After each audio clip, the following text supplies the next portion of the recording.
Vamos voltar. Vamos voltar ao voltamos caso ao do nosso Pentágono. tema. Sim. Nesse caso, a gente fala de governo americano, a gente entende que o governo tem várias esferas, né? Então, existem as agências secretas, que a gente pode chamar, de investigação. Então, tem lá o Pentágono, DIA, a CIA e tal. Isso. E tem o Congresso, que nesse caso o Congresso são humanos normais, são não militares que Sim. foram eleitos. Os congressistas, eles potencialmente não têm acesso a nada, porque eles não fazem parte dessa esfera do governo de eventos e fenômenos secretos. Isso, de inteligência. Eles não têm acesso. O próprio presidente norte-americano, Não ele tem um acesso limitado, até por questões de segurança mesmo. Porque se o presidente for pego, se ele souber além do que pode saber dentro desse tema de OVNI, poderia complicar. Então, quando ele assume a presidência, isso é em qualquer país, tá? No Brasil também é assim.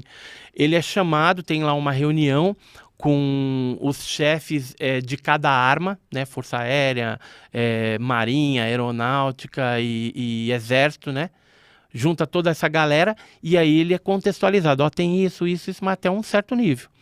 Porque muita coisa que acontece, hoje a gente tem, assim, eu não tenho como provar isso, mas a gente tem essa percepção, porque existem muitos documentos norte-americanos. Então a gente pode falar que o Brasil, desde a década de 40, com base nesses documentos, tem um acordo com os norte-americanos na pesquisa de OVNI.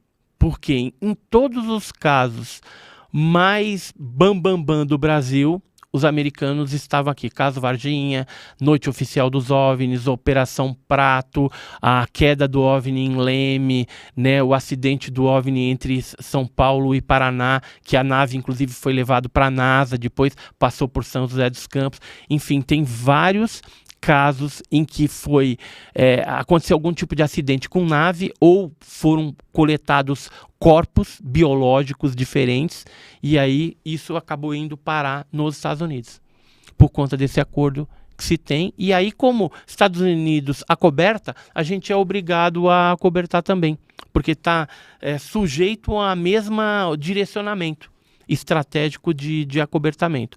E o presidente, ele sabe que existe, então. Tem acesso até um certo ponto. Você pode ver que o Obama, até pouco tempo atrás, você pegar as entrevistas do Obama, você vai ver que ele sempre negava e ia com sarcasmo com relação ao OVNI. Não, isso aí não existe, pá. Quando o Trump pediu para criar esse grupo, né, e que se fizesse esse relatório, né, dos UAPs e tudo mais, que o Obama fez? Na primeira oportunidade que ele participou de um programa de televisão, se não me falha, acho que era o 60 Minutes, né, 60 minutos. O fantástico dele lá. Aí, o que ele falou? Não, tem mesmo, né? Por quê? Porque ele não queria ficar mal ou passar por mentiroso depois. Então ele falou, não, tem algumas coisas realmente estranhas que não são explicáveis. Ele falou isso.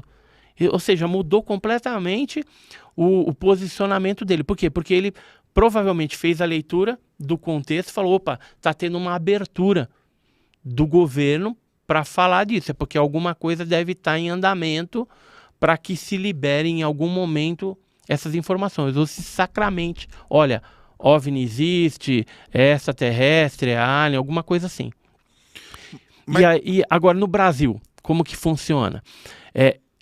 O presidente sabe, qualquer presidente vai ficar sabendo, e caso ocorra alguma invasão de OVNI, como aconteceu na Noite Oficial dos OVNIs, o presidente da República ele é comunicado, isso está normativo. Ele é comunicado porque só ele tem o poder de autorizar a decolagem de caças de interceptação para ir ao encalço desses OVNIs. Eu estou falando OVNI, mas pode ser, de repente, algum drone, espião, alguma invasão de algum outro país. Então, só o presidente é que tem esse poder de autorizar a decolagem desses caças.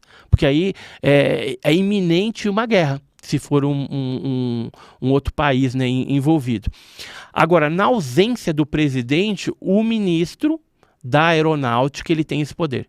Então é delegado para ele. Quando o presidente está em viagem, por exemplo, em algum outro país, tal, então ocorre isso. Quando teve a noite oficial dos OVNIs, o ex-presidente José Sarney foi acordado durante a noite pelo ministro Otávio Júlio Moreira Lima para autorizar a decolagem dos F-5 e dos Mirage, atrás do mais de 2 dezenas de OVNIs que estavam aí nos céus de São Paulo, Rio de Janeiro, São José dos Campos, né, e saturaram 3 tipos de sistemas de radares. E aí, o que eles fizeram nessa aí? Na noite oficial? Foram os caças atrás, aconteceu o quê? Essa é uma... Eles perseguiram. Assim, Você falou meia dúzia? Não, 2 dezenas. 2 dezenas. 21, 22. Isso só na primeira noite. Foram 10 dias de observações de OVNI. Foi uma onda de 10 dias. Terminou só no dia 29 de maio de 1986. Sobrevoaram São Paulo, Rio de Janeiro e São José? E São José dos Campos. Isso no primeiro dia, 19 de maio. Depois eles partiram sentido Paraná, Bahia, Minas. Foram para várias partes. Interior de São Paulo, litoral, né, Santos, Guarujá, aquela região, São Vicente. Teve inclusive repórteres na base aérea de Santos, que a gente ficou sabendo, temos esses documentos. E aí o que aconteceu nessa perseguição? Os caças foram colocados no ar e começaram a ir na direção dos OVNIs. E esses caças, como que funciona o procedimento? Tem um anjo, o que é o anjo? É um militar que fica em contato direto com o piloto. Olhando a altitude, vetorando também os objetos detectados no radar, porque tinha o Sindacta, às vezes era detectado no Sindacta, às vezes a bordo da aeronave ou não, né? Então foi bem estranho esse fenômeno.